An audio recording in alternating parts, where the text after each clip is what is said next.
Welcome back to another episode of Rob Sports Center. As you can see by the title and by the thumbnail, today we're going to be breaking down some film on Andrew Van Ginkel. I'm very excited to break down some film of this dude. This dude is a dog. He's a flat-out baller. He's a high-effort player, so I look forward to that. So the very first play, man, once, you could tell that he's a student of the game in terms of kind of just studying on film and kind of looking at formations and what offenses like to do out of certain formations, because every offense, everything football-wise has a tell, whether it's offensive or defense. Everybody have patterns of things that they like to do. So if you study film long enough and willing to spend that time dedicated to it, you can be able to pinpoint those things. So right here, they're in a four receiver side. So they got the outside receiver lined up very, very, very far outside, right? So that could have been kind of an indicator, because having a receiver lined up that far outside to the sideline, it really takes away anything that he can do outside. So any outside wise, everything is going to either be vertically or cutting back inside. So it limits him there. So you kind of can anticipate that they probably have something there. So if you look to, you look at the numbers, right? Look at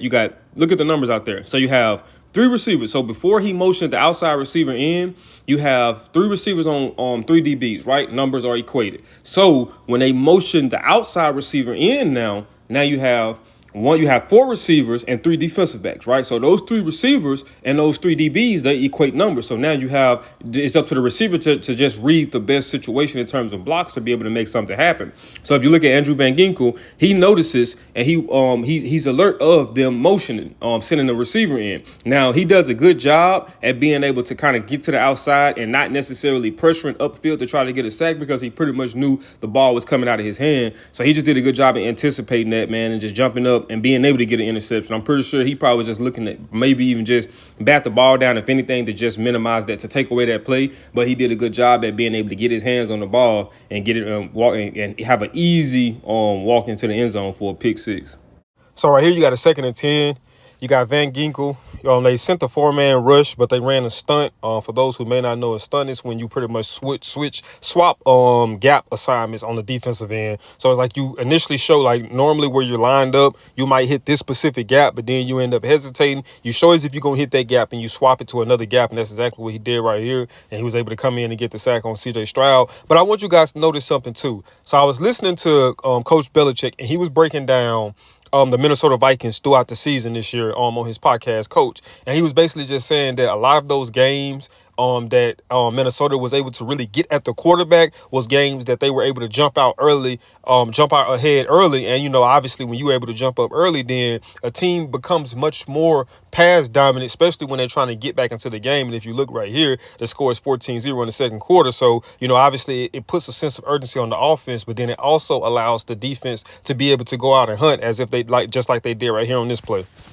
Now, when I was breaking down film on Von Miller, I kept emphasizing four-man pressures. So once again, like I say, if you're able to get pressure on the quarterback up front with just only rushing 4 guys, that allows you to drop everybody else back in pass coverage. So that makes you that much deadlier in the pass coverage.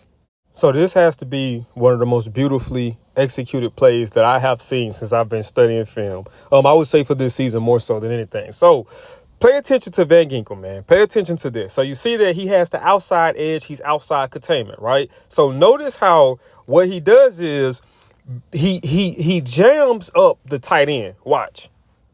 So right here, boom, he jams up the tight end. So notice that the tight end isn't going to block him. The tight end is releasing to go run a route, right? So what Van Ginkel does is he jams him up, right? It slows him down. It takes away a potential read that Brock Purdy would have had. So as he jams him, he's still patient enough to be able to kind of just keep everything in front of him in terms of Purdy. And then right here, at that point, it gives the corners, it gives the DBs on the outside time to kind of react to it. So you look at right here. So when he's able to jam him up, boom, now you got the linebacker over the top, and then you got the corner who drops underneath to where the screen route would be. Now, had he never jammed up that tight end, that play probably would have went exactly how they had it drawn up. Now, what do I always talk about? You always hear me say, can you play on script? Can you play off script? What can you do on your own? When things don't, when the play breaks down and it doesn't go the way that you practiced it, what can you do, right? And being a defender, being able to make plays like this and just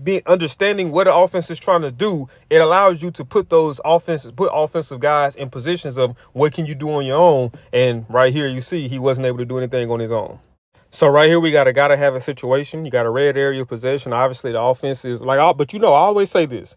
For me, if I was a coach, a talking point for me, for my team would always be that offense and defense. Whenever we're in the red area, that's a gotta have a situation. Obviously, right? Offensively wise, whenever we're in the red area, we want to put up points, whether it's a field goal or a touchdown. Defensively, if we're in the red area, we want to avoid giving up anything. But if anything, we'll rather just give up a field goal, hold them the field goal, and that'll show that we didn't break. So on this play right here, it's a 4th and goal. And Van Ginkel just makes a Van Ginkel play. Like these type of plays, man, this guy made from watching film, man. I know I could have probably put maybe 5 or 6 plays just like this in this video right here. He comes from the outside. He realizes that the quarterback is going, well, for one offensive lineman, I think that was Trent Williams too. So obviously he was blocked on that play right there. So he knew that he wasn't going to be able to get to Purdy. So all he did was just jump up and, try to get his hands in there to try to at least disrupt it the best way that he can. But he almost ended up coming up with a pick on this play, but it resulted in the pass breakup. And obviously, that's a turnover on down. So 49ers left the red area with nothing. So right here, man, just like I said in the previous clip, man, I'm telling you, it could have been about, man, I want to say, man, I know for sure probably 7 plays total that he made this year, just like this alone, that I didn't put in there to, just because I didn't want to overspam it with those. But, I think that one of the things about him too, I think that what we see him do a lot of the times is a result of preparation. And a lot of times by just studying offenses, because offenses are very repetitive. A lot of times they run the same things. They might just run it with different personnel, or they might just flip it and run it on one side and then run it on the opposite side. So right here, obviously you have wide receivers stacked up on this end. So for the most part, you can guess that it's probably going to end up being some type of wide receiver screen. And I think he made a play similar to this one early on in the clip, if I'm not mistaken. But just notice kind of how he does a good job at even when he's coming in to rush, right? He does a good job at kind of realizing. Now, granted, Purdy just took the snap directly and threw it, but he did a good job at recognizing that, and which allowed for him to be able to almost make another interception, man. He makes that interception right there. That's another pick 6 that he would have had right there, man. Like I said, man, this guy does a good job at kind of just relying on his instincts, I believe. And a lot of that, I believe, comes through just proper preparation in terms of studying film and just knowing what it is that the offense likes to do. So like I say, one of the things that when I'm watching film and the things that I like to see, especially from any player, I'm going to be completely honest with you, because one thing you always going to hear me talk about is effort, because I always say that effort is is free, right? Effort is, you don't have to have this out of this world speed. You don't have to have this out of this world jump. You don't have to have this out of this world strength in order to be able to give effort, play in and play out. So right here, you see he does a good job at that. And that's whenever I'm talking, especially whenever I'm breaking down defensive guys, like I want to see those. I want to see that zombie-like mentality. I want to see that mentality of you pursuing your target regardless. I'm talking about whether it's running through traffic, whether it's having to try to run through, the woods, like relentless pursuit. That's what I want to see. And he does a good job at that right here. The offensive lineman, for the most part, kind of had him blocked up pretty good. And then once again, this is one of those gotta have a situation. So, if anything, most definitely in those gotta have a situations, we need you to turn it up a notch. And he does a good job at that. For one, just to how he plays the game, he plays at that high pace. And once again, when you see a guy that plays as fast as he does, that a lot of that stems from preparation, because there's no way that you can be out there just playing that fast, making plays just by accident. That has to be preparation going into week to week, just like I said, looking at and just identifying what it is a team likes to do. But like I said, once again, he did a good job right here. The offensive lineman, for the most part, kind of having them blocked, and then, they was able to kind of get pressure up front, and, kind of made Goff roll out slightly, and he was able to come around from the outside and, get him and be able to force the fumble. But like I say, man, once again, if you can get that pressure with just rushing forward, you can drop everybody else into pass coverage, and that makes it that makes things so much more complicated for a quarterback. Now, what did I just talk about in this previous play? Right? What did I talk about? Relentless effort, man. That's what I love to see. That right there gets me going. To me, like when I see a physical play, whether that's a defensive player laying down the wood on the offensive player, or whether that's an offensive player laying down the wood over on a defensive player, whether that be via stiff form, whether that be via running them over. But also, I love to see effort, man. So look at how he's lined up wide. So they tried to chip him with the tight end. What is that? The running back? I think that was they like the tight end. They tried to chip him with the tight end before the tight end got into his route. So once again, what I always talk about too, when we talk about 4-man rushes, right? When we have to try to combat a dominant guy like Van Ginkel, sometimes we have to try to use tight ends. We have to use our running backs to try to possibly chip him before they get into their routes, which it takes away from, it's a small delay that they have of getting into their route. So that's one less option you have in the pass in your pass route, right? So right here, he does a good job at pretty much just sidestepping the tight end. Like, tight end stood no chance. He just pretty much just blew past him, and then he went and attacked the offensive lineman. He set it up as if he was gonna go at his outside shoulder, and then was able to bounce it back in. Kind of just had him out leveraged and just swallowed Will Levis up. Like I said, man, that's one of the things that gets me going watching defensive play is physicality and high effort. So look at this play right here, man. Andrew Van Ginkel pretty much goes on a obstacle course right here on this play. So once again, what do you guys notice? Right? We notice Minnesota has 4 guys rushing. They spread it out wide, but they have 4 guys rushing. So if you notice, on Van Ginkel, you have a tight end and you have a running back. So you have the tight end that was matched up on him right there, and then you got the running back that I guess he just wanted no parts of Van Ginkel, because honestly, once he got past the tight end, he was supposed to possibly pick that up as well. And if he would have picked this up, it would have, or if him and the offensive lineman would have possibly been able to double team Van Ginkel, it probably would have given them an opportunity to try to see if they could maybe make something happen. But they don't do that. Running back doesn't pick him up. Offensive lineman just is kind of out of position, and he just blows right by him and gets a sack on Will Levis. But once again, like I said, so now you take the running back and the tight end who are supposed to be pass options, I'm pretty sure, on that play. But now you have to bring them back to try to be able to chip block Van Ginkel. So in a sense, you almost have 3 guys that's dedicated to Van Ginkel, and they still don't get the job done at being able to block him.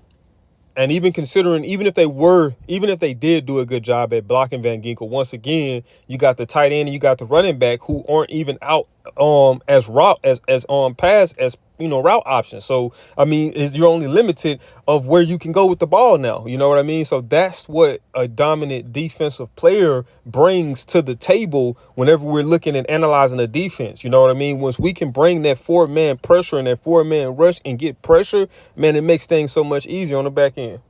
So right here, we got a 3rd down sack. This was a gotta have it play. So this camera angle right here does a good job at what I be trying to get across to you guys when I be talking about the benefits of rushing 4 guys. So if you look, right, you got 4 guys that Minnesota rushed. So how many is that? You got 4. You got, what is it, 5? You got 1, 2, 3, 4, 5, 6, 7. So now you got 7 guys in the pass, right? You got 7 guys out in the pass. So if you're able to rush 4, what is that? 8, 9, 10, 11. Yeah. So if you're able to rush 4, you have 7 guys in pass defense. So once again, look at on the outside. So this time it wasn't Van Ginkel. They tried to chip the outside guy because they had Van Ginkel kind of lined up on the inside. So once again, well, now you take an option out of that because he has to temporarily chip before he releases to go into his route. And by the time then, it's a delayed reaction. But when you're able to have so many guys that's back out in pass coverage, have those extra few guys, because you're not having to worry about sending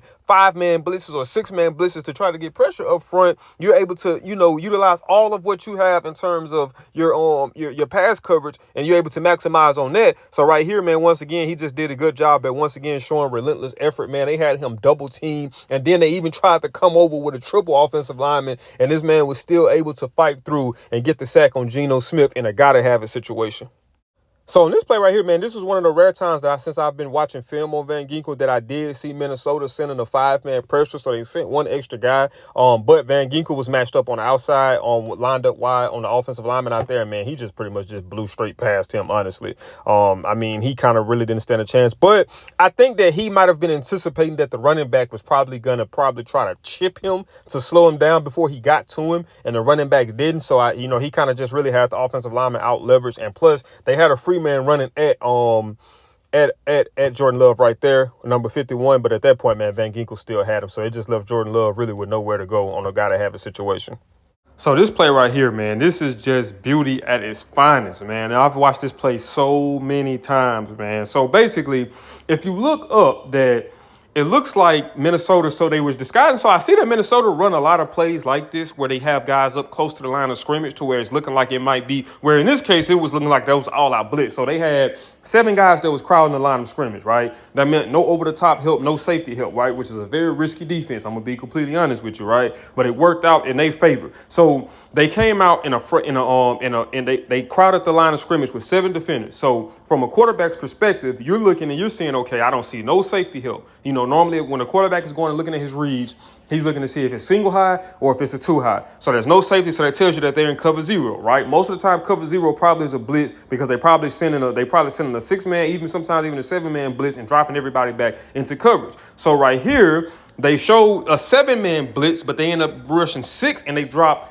the last guy back into coverage, which was Van Ginkel. So when you look at the guy that was in the slot, I believe that might have been a tight end. So you look at number 83 right there. That's where, well, actually it looked like he really was trying to go back behind 83. So he was going to use the guy that was in front because it might have like some type of double slant route concept to where he was going to use the tight end to clear out and pull that corner with him. And then he was going to come back up underneath and hit Garrett Wilson. But Van Ginkel did a good job at, once again, man, reading the play and reading Aaron Rodgers' eyes and just jumping up, taking an interception. And he housed this, by the way, too. I just kind of clipped it down. But he did a good job at reading Aaron Rodgers' eyes and coming up with the interception and taking it back for 6.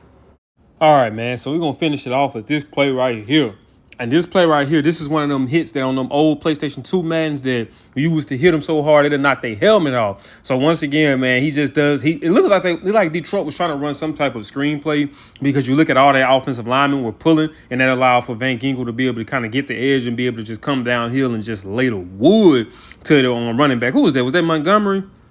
I think that. Let me see. Yeah, I think that was Montgomery, man. He laid the wood to Montgomery, man. But if I had to just kind of sum up Van Ginkel, I would say that, man, he's just a physical, instinctive, high effort, high energy, but, just all around playmaker, man. This guy's just wherever the football is at, he's there. And not only is he there, he's making plays. Like, I mean, you see right here, he makes the big hit. You see on some plays where he made the play against Aaron Rodgers, he had the pick 6. You look at some of the sacks. You look at a couple of the PBUs he had where he almost jumped screen routes or short routes and picked the ball off for another pick 6. So, like I say, wherever the football is at, he's at. And like I say, and he's a very disruptive guy because when you start having to pull guys out of pass coverage, whether it be a tight end or running back to try to help with chip blocking this, and it's only 4 guys they're rushing, you know that you are a big, big problem. And when you can do that sometimes and the guy still is able to make plays, get sacks on the quarterback, man, it just shows you how much of a problem this guy really is. So,